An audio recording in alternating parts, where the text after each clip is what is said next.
Gusto ko sanang mag-video na parang maggawin yung video na to while nagme-makeup ako. But sabi ko, mas parang personal kasi pag ganito lang yung parang napaka-relax lang ng paligid ko, yung nagkakape lang ako, ganun. So sabi ko, ikwento ko na lang sa inyo guys yung mga realization ko, may story time about sa aking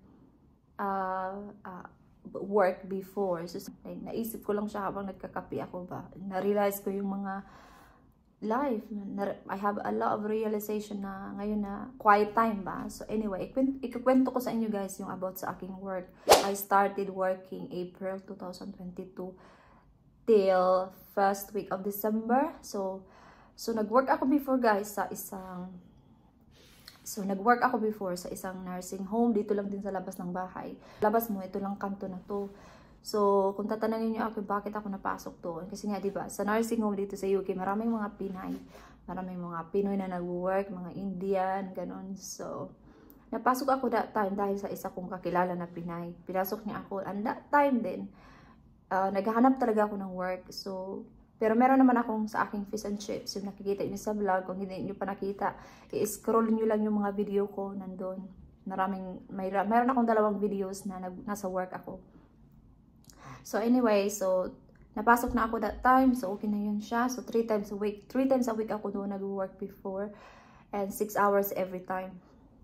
So at sa una guys, wala naman talaga siyang problema, pero marami na akong naririnig na hindi daw talaga maganda yung management doon, especially yung manager.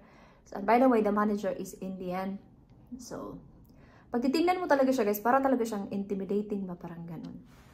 Parang yung mood niya pa iba-iba ba, pero intimidating talaga siya, parang hindi ka comfortable ba, parang ganun.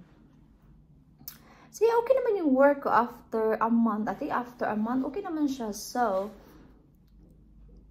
to make the story short na, so after that, so one day nag-meeting sila doon sa baba, tapos parang pumunta din ako doon ba, tapos narinig ko na nag-meeting sila about sa something na about sa mga resident na about sa residente na mga damit daw, kasi parang nagmi-mix pa na yung damit napunta doon sa isang ganon, pero hindi ko naman yun sinabi sa Pinay. Pag akit ko sa taas, kasi nandun kasi ako that time sa taas na pumunta after.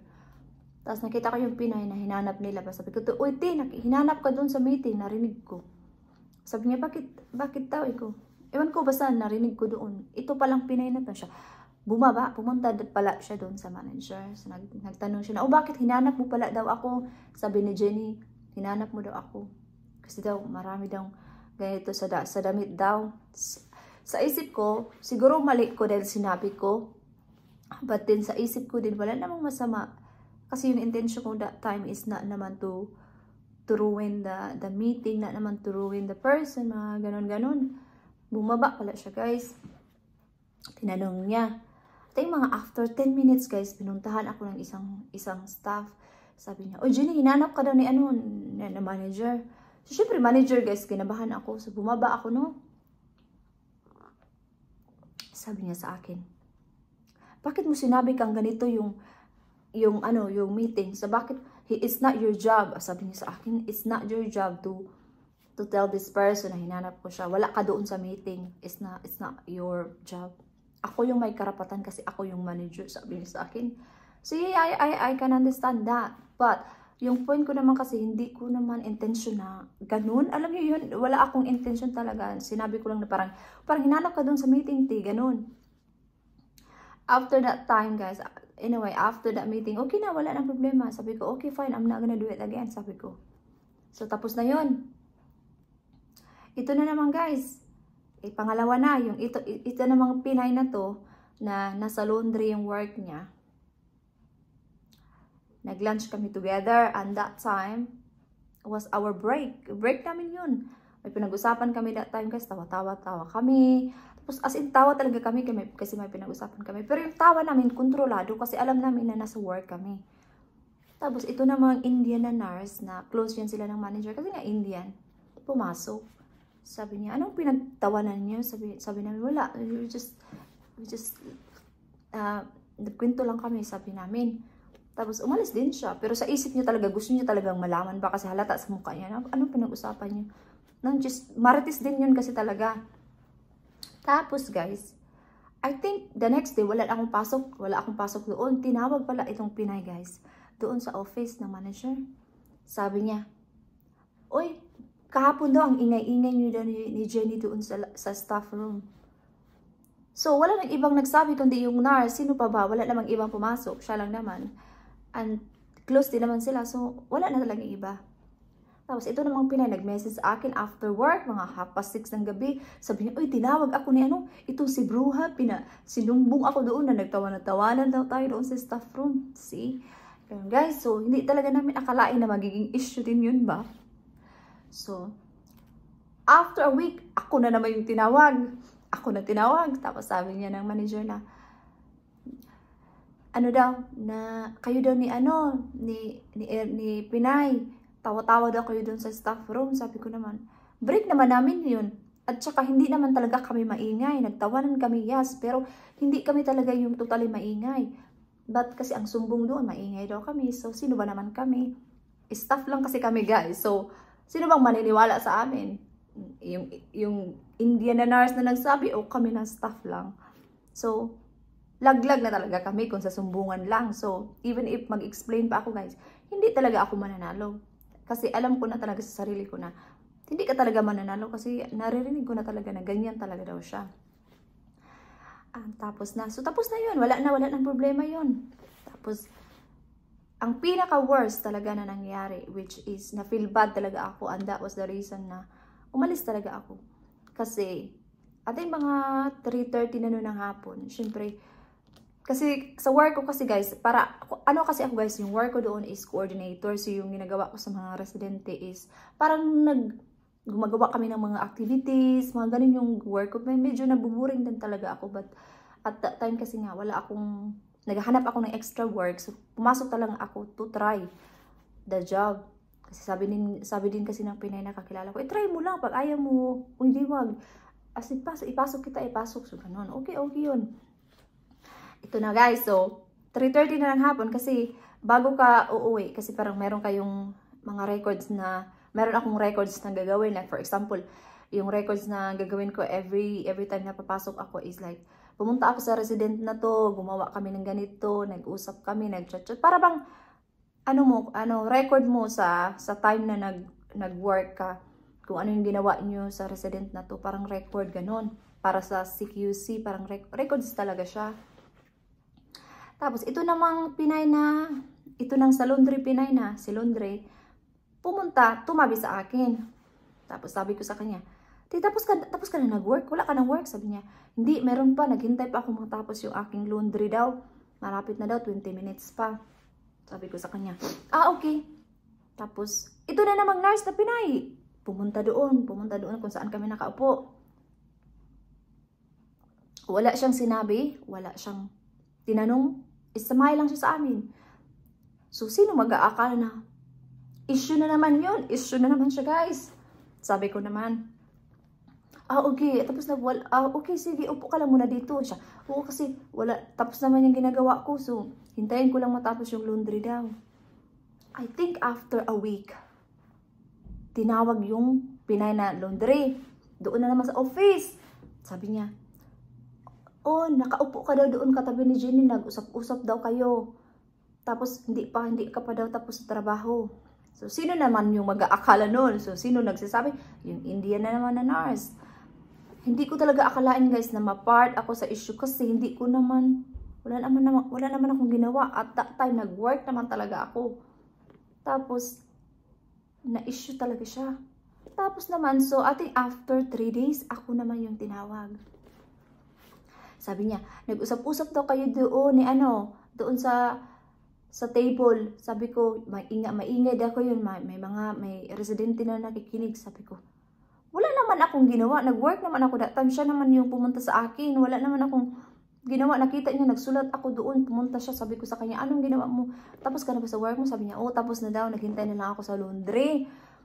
Tapos guys, ang story is nabaliktad siya guys. Kasi after ko meeting na naman siya after. And then, sabi ng manager doon sa Pinay is, ako daw ang nagsabi na nakaupo siya doon ng 20 minutes. Na, sabi ni Jenny, ikaw daw, nakaupo ka daw doon ng 20 minutes. So, ako ang na-blame sa end. Tapos yun, parang na ano talaga ako. So, umalis ako. Friday noon, umalis ako. Monday, binigay ko yung message ko si Dave that time na sabi ko sa kanya, gawan mo nga ako ng resignation letter. Tapos si Dave naman, sabi niya, it's up to you. Naging supportive din naman si David sa akin that time kasi ayoko na talaga bumalik. Kahit gustuhin ko man kasi sa isip ko nun wala na akong pera, wala na akong magiging extra income. But then kung hindi naman okay yung aking mental health, hindi naman okay yung mood, wag na lang. Mas okay na lang yung less yung income ko kaysa mag-work ako at mag-earn ng more income. Tapos hindi naman ako masaya. So yun yung na-realize ko talaga sa end. Tapos, yeah, so binigay ko sa aking kakilala na Pinay yun nung nagpasok sa akin. Kuti pakidala nga to yung ano ko, letter ko. Tapos nilagay daw niya doon sa table. Tapos time din tinawagan nila ako mga 10:30 in the morning. Tinawagan nila ako pero hindi ko na talaga siya sinagot. Kasi wala naman akong dapat i-explain. Kasi parang naging too personal na talaga. Kasi nung nag-meeting talaga kami, sabi ko talaga sa manager, bakit lagi mo akong biniblame? Bakit lagi na lang ako? Sabi niya, hindi naman ikaw. Sabi, you need to accept, sabi niya sa akin. I-accept mo daw yung mga criticism. Sabi ko, yeah, I know. I know how to accept criticism, but I think it's a bit too much. Kasi lagi niya talaga akong biniblame, guys. Sa lahat ng mga Pinay, ako talaga yung, ano niya ba? Parang, sabi nga ng isa kong friend, sabi nga ng isa kong kaibigan, baka na-intimidate din siya sa'yo. Sa mga Pinay na nag-work doon is mga caregivers sila. And then, baka sa isip niya, kasi pag meron siyang pinapagawa sa akin, like mga sa computer, ganun, para siguro naisip niya siguro na, marunong pala siya, marunong pala siyang gumawa ng ganito gamit ang computer. Siguro sa isip niya ganun, kaya parang nagiging, hindi ko alam kung nagsiselo siya sa kakayahan ko kasi manager naman siya. Then sabi niya sa akin, kaya pinibigyan kita ng mga ibang responsibilities because I know you can do it. But sa isip ko, bakit ganyan siya sa akin? Bakit ganyan siya pag magalit, parang biniblame niya ako, parang in the end, naging masama pa ako sa ibang Pinay. Kaya yun, umalis talaga ako. And then now, I have peace kasi wala na ako doon. And then ngayon, parang ngayon sa isa kong work, which is mag-1 year ako sa May. Lahat kami mag-1 year pa lang kasi bago lang yung shop namin. I feel valued, I feel motivated sa work ko kasi parang pinafeel din sa akin ng manager ko na trustworthy talaga ako na member of staff. Kasi sabi niya talaga sa akin na gusto niya daw talaga ako kasi hardworking ako. Tapos, kaya ito yung na-realize ko, guys, huwag kayong ma-stress. Don't stress yourself sa mga bagay-bagay. Kung mayroon kang choice na umalis sa work na very toxic, umalis ka. You don't have to stay. Pero I know I can understand din kasi I was in the same situation where I was thinking na mawalan ako ng income. Pero hindi naman siya good sa aking mental health. Wag na lang talaga. Yeah, if you have the choice to leave. If you don't have the choice to leave, then stay ka lang muna. But wag mong hayaan na ganunin ka lang ng mga ibang tao at hindi pa naman din talaga sila taga UK talaga yung pumunta lang din dito para mag-work. Huwag mong hayaan yun. Kaya, na-realize ko talaga in the end, guys, mag-spend ka ng time sa family mo or sa husband mo kung married ka man or kung single ka man. Kung married ka man, mag-spend time ka, guys, sa iyong family, sa husband mo, ganun. Kasi, sila talaga yung kakampi mo in the end. Yun talaga yung na-realize ko. Umiyak talaga ako kasi na-realize ko talaga na yung kakampi ko pala talaga in the end is si Dave pa rin talaga kahit anong mangyari. So yun. Yun yung na-realize ko. And when it comes to friendship, guys, kasi hindi na kami naging friend ng Pinay na yun. Ngayon, ng laundry na yun. At saka yung Pinay na bumaba para magtanong about dun sa meeting. Kasi it's a very, very long story. Kung gusto niyo ng part 2, ikukwento ko pa rin sa inyo kung gusto niyo lang naman. So, yung na-realize ko din sa mga friendship, lahat ng mga taong nakakasalamuha mo, guys, is palipas lang yung lilipas siya. Kaya talaga, it's okay not to be polite, it's okay to be kind. Hanggang dun lang. Huwag ka nang mag-invest ng mga time sa tao kung hindi naman ganun yung value na ibibigay sa iyo. Yung alam mo, ako kasi lagi kong sinasabi sa mga nakakasalamuha ko. Kung ano ako, kung ganito ako magsalita, kung ano ako, ganito talaga ako. Kaya I stop being myself to other people. Nag-stop na ako in a way na okay na, naging polite na lang ako. Ganon. Ayoko nang ipakita yung totoong ako kung hindi man lang mag-i-invest yung relationship namin as a friends. Alam niyo ba, naintindihan niyo ako? Kaya ngayon, yung friends ko lang talaga is very konti, like 1 or 2 lang. Yung taga Cebu lang talaga yung friend ko. At saka yung isa ding, taga Cebu din siya, bali dalawa sila. Yung isa is bakla, yung isa is si Laila, yung taga Cebu. Yes, so sila lang talaga yung mga tao na medyo personal yung mga conversation namin. Kasi parang iniwan ko na yung iba na wala namang value pala sa in the end. Sayang lang yung mga time na binibigay mo guys na yung pagka ikaw, sayang lang yun. Kaya hindi na worth it.